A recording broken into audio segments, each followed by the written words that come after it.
Remember the Nintendo Wii? Yeah, as prophesized in my Christmas Carol episode, I would one day be dedicating a full episode to the Wii. Back in 2006 when it came out, I was busy talking about the Power Glove and how the idea of controlling the game with physical movement and game sensors was something that didn't really work out. Now you're playing with power. Now you're playing with... Well, the Wii Remote was a big improvement over the Power Glove, but it definitely had its not-so-great moments. Check out Party Babies! Yeah, these babies are here to party! It takes place in a nursery with a bunch of baby party games. Now, tell me, can you imagine a nursery where they call the kids Baby 1, Baby 2, and so on? That's some nursery! They don't even take the time to remember the kids' names? Not to mention, what's with the big scary monkey face? Is this a nursery or some kind of demented funhouse? So I'm the baby on the left. Falling on my ass. Even with the instructions, I still can't get the controls down. Yeah, that's how the Wii is. It's all about inventing different kinds of motions. Like you might have to move it like this, or like this, or like this. And as soon as you figure it out, it's on to the next minigame, and now it's all different. Give me a chance. Like this race here, what you have to do is hold the remote horizontally and tilt it left and right really fast. Does that sound like fun? It isn't. Well, I almost made it to the next part, but then the rest of the babies all jump on these little bouncy animal things, and they leave me in the dust. The game won't let me move anymore. Stop me dead in my tracks. And now I gotta sit here and watch the rest of the race? Come on, you can't leave a baby behind, that's brutal! And when they lap me, I'm gone. What happened to the baby? That's f***ed up, man! And anyone who wants to tell me this game is easy would only be admitting they're good at party babies. Then there's Balls of Fury, based on the ping pong comedy with Christopher Walken. So you just swing the Wii remote around like an idiot and try to pull off crazy moves. There's not much to say about this game, other than just the fact that it exists. Then there's Monkey Mischief, where you steal steaks from lions. Yeah, somebody had to think of that. Monkeys stealing steaks from lions.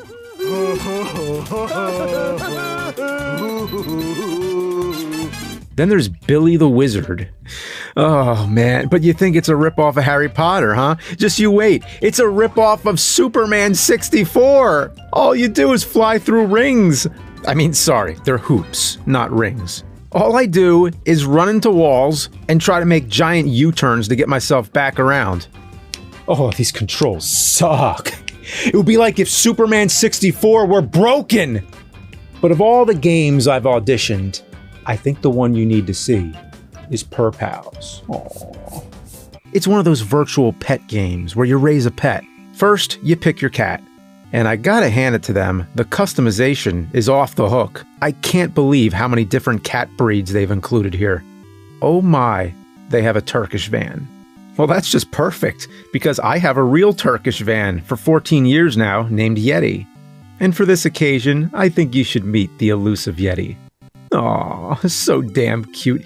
Oh, you're so soft, you white little fluffy piece of shit. Oh, you face. Anyway, the main gist of the game is to maintain the pet and keep up with her needs. Does she need grooming? Alright, well, groom that. Oh god, they animated the cat lifting its ass. That's what cats do, but this one looks like she just stepped in a puddle with a live wire. The way it really goes is like this. Pet your cat down the back and they raise their butt to the sky. It's almost automatic, like it's a button called butt on. You know, I looked up the reason why cats do this. It's because they want to mark you with their scent from their glands. Oh, God, Yeti. I like whenever you pet the cat, she sparkles. Yeah, that's right. You ever have that happen? You ever pet your cat and it sparkles? Oh, Yeti, old lady Yeti, old lady Yeti, old lady Yeti. So much fur, fur, you little piece of. She can also play with a ball of yarn. Here, oh, you want this yarn? Here, go get it. Oh, I threw it in the tub. And the playing was so intense, it made the tub disappear. This cat never actually touches the yarn. She just runs near it and rolls around. What's this cat's problem? If the cat's hungry, you feed her. She anxiously waits by standing and clapping like she's at some dance party. Yeah, you know when you bring your cat food and it dances? The idea is simple. You put the food in the bowl, right? You take the sponsored Purina can and put it in the green bowl with the arrow. Nope, that's not a food can. That's the bowl the cat eats out of.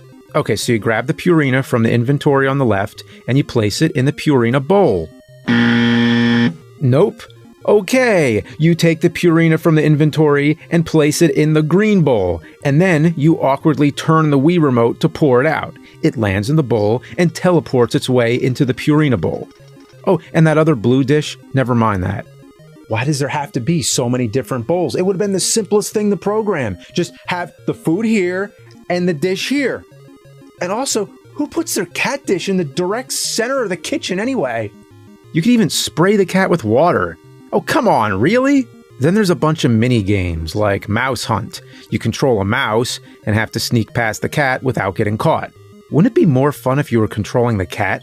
Besides, a mouse would never be stupid enough to get that close to a cat. But who cares about any of that? What really concerns me is the gasoline and propane tank. Who the hell lets their cat play around gasoline and propane? Doesn't seem like the safest area. Of course, it's just a game, but what raises the biggest question is, why did they design it that way? Why do they stick out so much? I have a hard time believing that they're just part of the scenery. I mean, don't they seem like props you're meant to interact with? It just leaves you with an ominous feeling.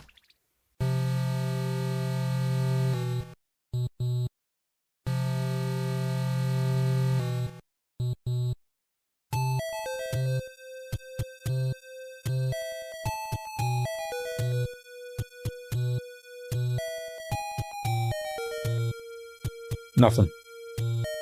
Oh, the cat went through the tire. Of course, the cat's hanging around gases and chemicals so much, it reduces the cat's molecular density, allowing her to pass through solid matter. This cat definitely has supernatural properties. It levitates. You ever see your cat levitate? What do you think, Yeti?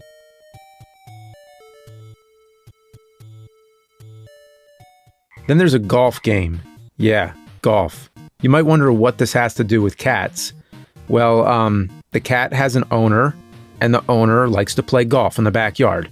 So basically it has nothing to do with anything. Oh, it almost hit the cat. Then there's ping pong. Oh, God. Oh, oh, make it stop. Make it stop. It's killing me. I kind of thought the cat would chase the ping pong ball, you know, like cats do. But no, this cat is actually playing ping pong, and it's a pro. Did the people who designed this game ever own or know a cat? That doesn't happen. Oh, but it's great. This is the stuff of legend. All right, let's see what you got, cat. Let's see. Let's see. Ah! It's a creepy gnome in the background. Please, somebody tell me, why is it there?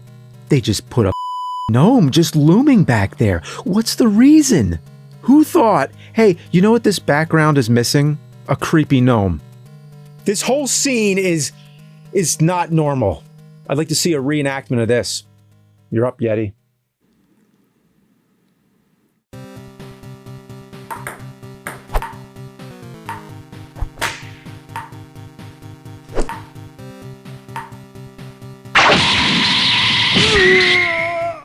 Then there's basketball. You just keep tossing balls at the net while the cat sits there and watches. Meanwhile, the gnome is standing there, turned away as if he's taking a piss. I mean, that is the universal pose for I'm facing the other way because I'm Now, what bothers me is that it seems this gnome is in a different spot than before. Now, if I had a gnome statue in my backyard and every time I looked out the window it was in a different spot, I'd be a little bit concerned. Wish that cat would do something. Come on, get that ball. Come on, you can do it. You can do it.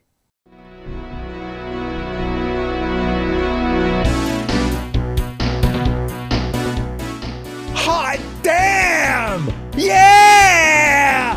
Oh boy, what kind of catnip is she on? That cat slam dunked that.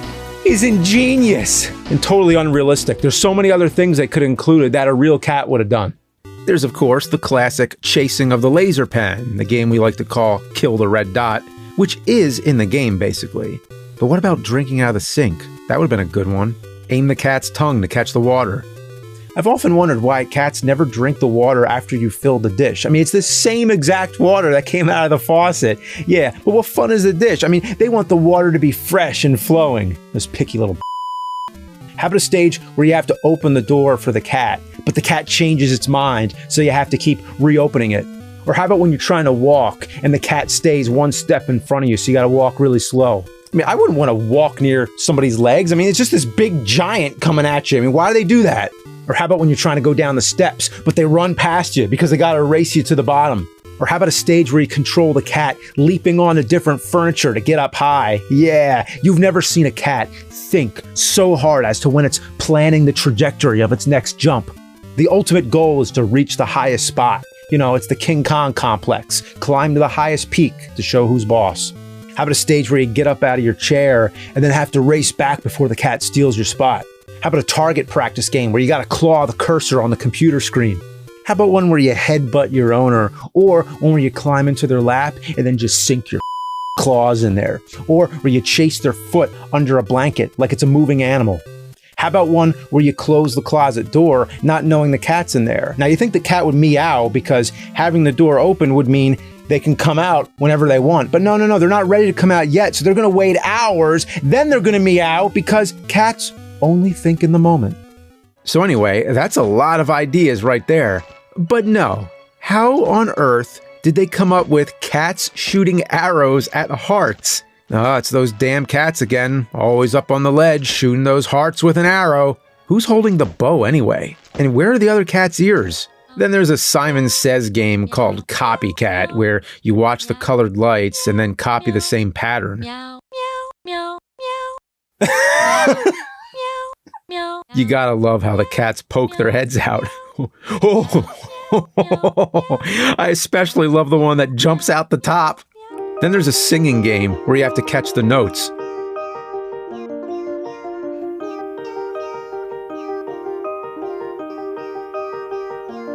This is the reason why video games were invented. Anyway, there's not much else to this game. You just feed the cat, throw the yarn, do a mini game, feed the cat, clean the throw the yarn. What?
Well, I came really close to saying this game sucks so badly. It would be more fun to play with cat turds. Well, then here comes a game where you're actually playing with cat turds. Oh my God! Somebody made this game for me! Oh my God, I finally found it. Where has this been all my life? I can't even make a joke about Nintendo Wii. You know, Wii, like, no, because we went straight to this game knows what it is. And you want to know how it plays? Like, you're supposed to press A to pick up the poop and dump it in the bag. But it barely works. Come on, pick up the I can't even talk about the controls being because it's literally controls of controlling. The only thing better would be if you took control of the cat, and aimed the into the duty pan. The controls would be worse than the refueling stage in Top Gun. To sum up, Purr Pals, it is the most perplexing Wii game I've ever played, with the clumsiest of controls, the most ludicrous mini games, the most up feline scenarios ever conceived by a human mind. What were they thinking, drinking, smoking? How did it get made? I don't know. But I'm glad it did.